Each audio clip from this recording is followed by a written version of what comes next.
Liquidity is not the easiest thing in the whole wide world to actually understand and chart out. That's exactly why I'm going to be showing you guys how you can graph liquidity sweeps on TradingView and your entries and exits just based off of liquidity sweeps. Obviously, I do recommend you guys have other confluences when you trade liquidity sweeps, but for the purpose of this video, we're just going off of liquidity sweeps themselves. Alright, so let's hop in the charts and let's get right to graphing here. So if you actually want to know the genuine definition of what a liquidity sweep is, you can just look that up, or if you want to actually ask me, you can. But a quick term of what a liquidity sweep is you're basically following all the big banks and institutions. So basically what they do is they look for these double tapped highs, I guess, and they leave all their money there, forcing smart money concepts, and they force retail traders to stop out, so then the charts can go back into their favor, filling their orders to then reverse and go back into their favor, so they make more money, so their money isn't chopped up in the charts. Basically, that's what liquidity sweeps are. I can go more in depth than that in further videos, but right now I want to show you guys the charts and the technicals of liquidity sweeps. So let's hop into it. Alright guys, so as you can see, we're on USDJPY. Just going to give you, a quick, easy explanation based off of a Forex pair, and we're just going to chop this chart up and show you guys like how many levels you can actually see through liquidity sweeps. Okay, so first and foremost, I actually did enter this trade. You can see right here, relative time frame, 4-hour time frame, you see two highs, right, and they're very close together. Here's another example though. If you see this or this candlestick peak out at this line equal with this candlestick, let's say, this candlestick is not here, okay? Just pretend like this wick is not touching that high.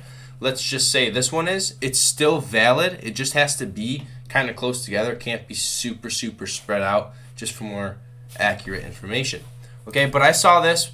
Lucky enough, they were back to back, so I graphed out that liquidity, and then I had to wait. We hit that breaker structure, and we reversed, and then we hit the breaker structure to go back to the upside, which is very important. You need the break of structure, so then it confirms that it's actually going to go towards the liquidity, sweep liquidity, and then you can make that extra confirmation.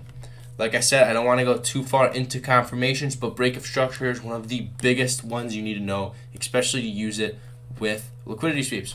Okay, but you have that break of structure, you push back to the upside, you sweep liquidity. So once you sweep liquidity, which is this line, you want to go short or long, whatever part of the graph you're on. In this example, we are going short, okay? So let's hop over to the 5-minute on the right hand side of my screen. You can see that we sweep, this is the liquidity sweep that we just saw on the 4-hour. Now we're making the move to the downside. But entry is pretty much right when it breaks, you're going to enter. Okay, and then a lot of people have mixed reviews. Some people do order blocks above or below that liquidity sweep, depending on which side of the chart you're on. For this example, you'd want an order block above the liquidity sweep just for extra confirmation. And right here, order block, bang, confirmation, bang. So in case we rolled back up into that order block, we would not get stopped out. So stop loss is a couple pips above that order block with a 15.9 pip. Okay, now here comes the fun part. Where do you put your take profit? So basically what I do is I graph out on the higher time frame all the liquidity lines that you see through that big time frame, and you make profit 1, 2, 3, so then you can confirm some profit, and in case we bounce back up off of a different liquidity, then you'll be chilling and you'll still have profit locked in. You can see right here, this candlestick literally swept all liquidity lines over here, which there's no liquidity now because we're sitting over in this range after this candlestick about 8 hours ago already swept that low liquidity line. With that being said, there's only liquidity on the top side. We still need to form more liquidity on the bottom side on the bigger time frame. Okay, so my take profit would be on this 5-minute. I would switch over to the 5-minute, and I would look for liquidity that needs to be swept on the 5-minute. And this is pretty obvious right here. That's the liquidity line. And then we also have a smaller liquidity line right here. And both of these lines need to be swept. So when you see that, you just want to take your profit at that second liquidity line because it is so tight, right? This is only a 16 pip move, but at the same time, it's pretty solid because this is pretty much a day trade. So what I'm going to do now is just wait for that to hit my take profit or stop loss, which hopefully it'll hit that take profit. Even though this is a 1.04 risk to reward ratio, it's not the end of the world, okay? It's not the end of the world. Take your profit. So this is a lot lower risk to reward of an example, but I'm just showing you guys what I do, especially in these types of scenarios when your candlesticks die down sweeping liquidity. So that's what I'm going to do on this USDJPY trade that I'm currently in. Let's go take a look at other currency pairs just to prove that this strategy works. We did see some pretty good liquidity zones that needed to be swept on the 4 and on the 15-minute time frame for GBPJPY. So I'm going to show you guys this right now.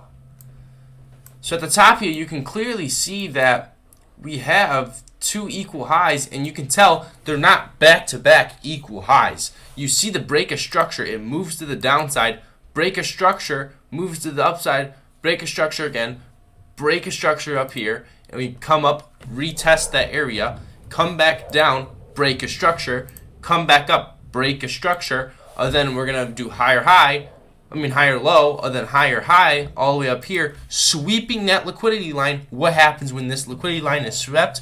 You go short, okay? So liquidity line swept, go short, right? So what I would do, go boom, use your short tool, bang. Where would your stop loss be? Your stop loss would probably be within some of the previous highs, right? So right here is probably another liquidity line, okay? So you would probably go a couple pips above that previous liquidity line just in case we come back up to fill that liquidity line. And here's the thing with this pair. Look at how many pips that is, 127.2. So I would suggest if you're doing this type of strategy on the bigger time frames, have a little bit more capital or move your lot size down significantly for these big trades. Back to the fucking video. Okay, so we're going to continue to wait this out with our short positions in, okay? And in this case, obviously it goes in our favor, but where is our take profit? Our take profit will be the next liquidity sweep going to the downside, right? And this is just using this strategy. My take profits are different because I use my own strategy with liquidity sweeps, but if you are just using liquidity sweeps, remember, this is what I'm talking about. You can have liquidity sweep to liquidity sweep and just have that as your take profit, stop loss, entry point, take profit 1, 2, 3, 4. No matter how or however many take profits you have, just remember that there's so many different confirmations you can put your stop loss and take profit towards. I'm just showing you guys a really good, easy strategy on liquidity sweeps.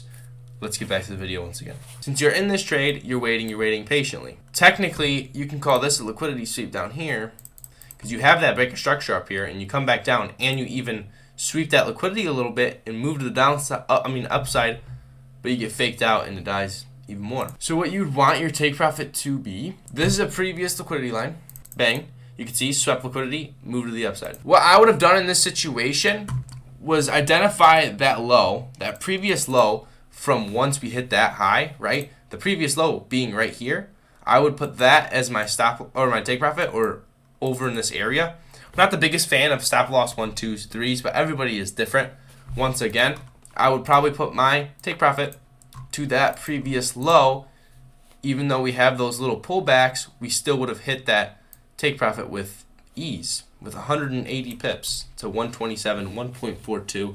A little bit again on the lower win to loss ratio, but if you want to stay on the safe side, it's just what you're going to have to do because a lot of the times you can come up and sweep that second liquidity at that top side.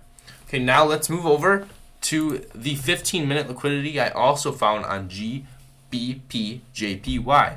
I'm hoping you guys are really getting used to seeing liquidity, and I advise you, if you are watching this video, put this on a different monitor or half screen this video and continue to graph out liquidity yourselves. Get used to it because me personally, I actually struggled quite a bit with spotting liquidity until I got on the charts and started doing it over and over again. okay? Because it can be quite a bit confusing for the average human being. Alright guys, so I switched over to replay mode on GBPJPY, okay? So if you can spot this liquidity, take a quick second and spot it up. Liquidity on the upside and downside, there's two, okay? So you can see right here, you have clear equal highs here. Downside, you have clear equal lows right here. What's the problem with this, guys? The problem is it got swept, right? But that's besides the point. Let's take a quick look at this top liquidity. So this top liquidity formed, and what you need to wait for is that break of structure, which happened, okay? So now what do you need? You need this to either get swept and go into that trade with the liquidity swept, boom, you're in calls, riding it back up to the top, and it's possible if you break this liquidity and you see some down movement, boom, go into shorts. But we're about to see what the case actually is, and I'm going to show you guys why different confirmations help so much with liquidity sweeps, okay? But what you want is you want the liquidity to get swept, you want to go long, so then it comes back up, and then you want that top liquidity to get swept again, and then go back short, and then it's a free-for-all at that point. Okay, so I'm going to play here this replay mode, and I'm going to show you guys what happened, okay? So let's just quickly move at a decent move. Okay. So you see this tank like this, right? And you're like, okay, I'm buying in because this is a liquidity sweep, right? But if you take a look, in this area, you have a obvious fair value gap right here that needs to be filled. It's desperate to get filled. So if we drop low and you enter, you end up pulling out because you stopped out, right? And you're like, shit. This is what I suggest you to do. Look for different confirmations. Stop trading based off of liquidity sweeps. But you see this fair value gap way before this even happens because you have your levels graphed out like you're supposed to, right? So you see this fair value gap, you're like, oh shit, it's going to get filled, and it got filled. What happens next? It still continues pushing to the downside. Why does it continue pushing to the downside? Because we have more liquidity or more imbalance in our market. Okay, and I actually forgot to point out another fair value gap right here needs to be filled. Another fair value gap from here to here that still needs to be filled. You guys got to look at your lines and look at your graphs or whatever the hell that you think works for you, or whatever the hell works for you. You have to look that over, graph that, graph everything, label them, get organized with your charting. Stop trading just based off of one thing because it's not always going to work. It's not a 100% win rate. But what is a 100% win rate is you adding all your confirmations together and being able to catch your losses and catch your mistakes. Okay? Everybody still makes mistakes, and once you take a loss and then you look at what your mistake was, you're like, oh shit, I'm just stupid and forgot to look over there. Right? So, fair value gap right here. Anything else? No. Not really. Yeah, no. This is the last fair value gap. Okay, so what happens here? Oh, shit! This was obviously a news day. We did push to the downside, but as you can tell, it was definitely like CPI or something because we bounced right back up and we bounced straight off this line. Your line would not be here already, just saying. But that's besides the point. We bounced and we made that huge push back up into our imbalances that we graphed out earlier, right? Here it is. We graphed out these imbalances earlier, and here's the liquidity that we're back at, and bang, we sweep liquidity. What happens once we sweep liquidity? We die. Why do we die? Is there anything needed to be filled? This was already filled previously. Filled all the way up here, which should be in your graph, right? Because, well, shit, your stop loss is way above this, but that still needs to be filled eventually. But yet again, there's nothing really after you have that push to the downside, and your stop loss is set all the way up here to the next liquidity sweep. You have this push back to the downside, smoking your take profit, and that's how you trade just based off of liquidity sweeps. You just have to remember, use confirmations, don't be lazy.